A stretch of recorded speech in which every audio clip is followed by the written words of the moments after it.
Ako si Jade Buhoy at narito ang mga napapanahong balita. Magandang balita po para sa mga manggagawa sa Calabarzon.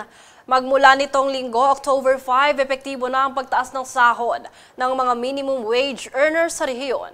Ito ay pinaprubahan ng wage order ng National Wages and Productivity Commission para sa unang tranche. Tataas mula 30 hanggang 100 pesos ang arawan sahod ng mga non-agricultural worker at 25 hanggang 100 pesos naman para sa mga agricultural worker.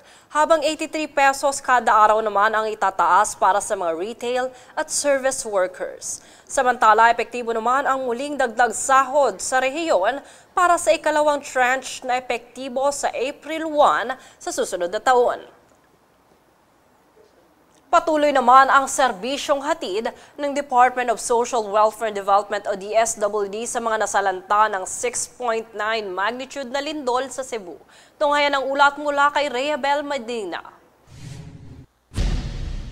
Walang humpay ang serbisyong hatid ng Department of Social Welfare and Development o DSWD sa mga labis na naapektuhan ng 6.9 magnitude na lindol sa Cebu. Nagpadala ang DSWD ng mobile kitchen kung saan ay may hatid na libre at masustansyang pagkain sa iba't ibang munisipalidad tulad ng Medellin, Daan Bantayan, Bogos City at San Remigio, New Market Poblacion. Nagsimula ang operasyon ng mobile kitchen noong October 1 at magtatapos hanggang October 31. Ito ay nagbubukas tuwing alas 6 ng umaga hanggang alas 8 ng umaga para sa umagahan, habang alas 11 naman ng tanghali hanggang alauna ng hapon ang pananghalian at alas 5 ng hapon hanggang alas 7 ng gabi para naman sa panghapunan. Bukod dito, nagdagdag rin ng mahigit 2,000 Family Food Packs o FFPs ang DSWD Visayas Disaster Resource Center sa Catmon, Cebu,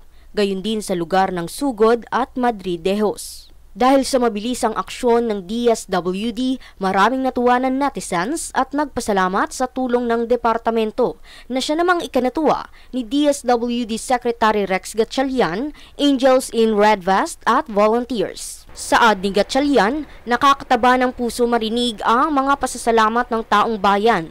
Aniya, maaasahan ang kanilang patuloy na serbisyo at pagmamalasakit sa bawat Pilipino na umahon sa unos, alinsunod sa direktiba ni Pangulong Ferdinand Marcos Jr. Kasunod nito, inanunsyo ng departamento na may wave 2 pa ng FFPs ang paparating para sa mga biktima ng lindol sa Cebu.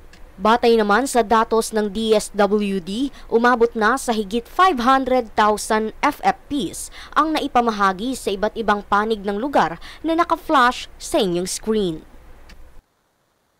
Rayabel Medina, nag-uulat para sa Golden Nation Network.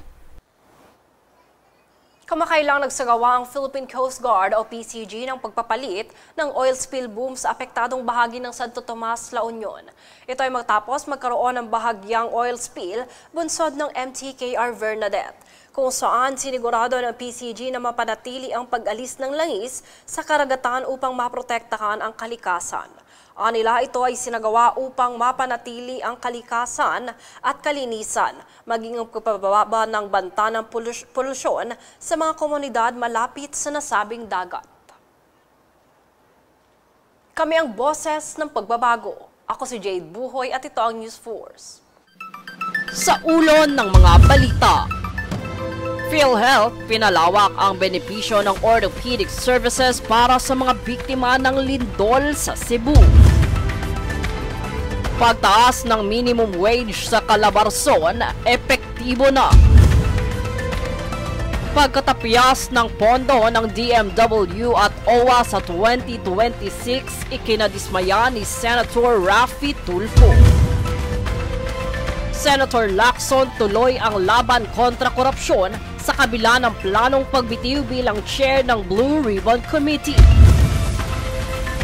10 tripulante ligtas nang nakabalik sa bansa mula sa pang-aatake ng Houthi rebels.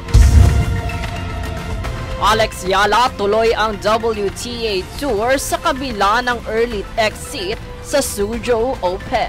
4 na events line up hanggang Nobyembre. Patas at pantay na balita, komprehensibong ulat para sa pulso ng masa. Ito ang News Force.